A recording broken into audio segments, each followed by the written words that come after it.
palagi ang kung hinihiling ay di ko nahahayaan na umalis ka pang muli. Pangako wala kang sumbat sa aking maririnig.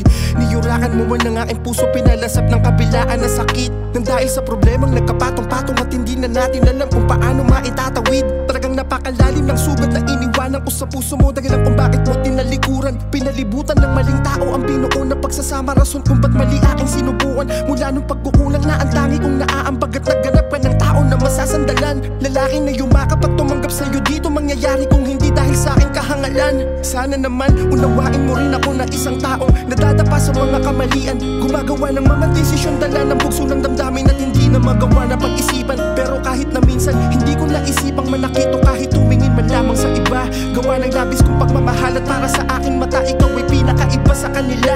Kaya ngayon binago ang sarili, inalis ang mga dahilan kung bakit mo ako nilayuan. Sa pagkakataon na to ay sigurado na ako sa aking desisyon, nakahanda ko na tong tayuan. Pero may isang bagay akong nalimot, sa aking pagbabago ay nadyang ang parimbat nakaabang. O ang tamis ng mga pinangako mo nung masaya pa tayo ay tuluyan na talagang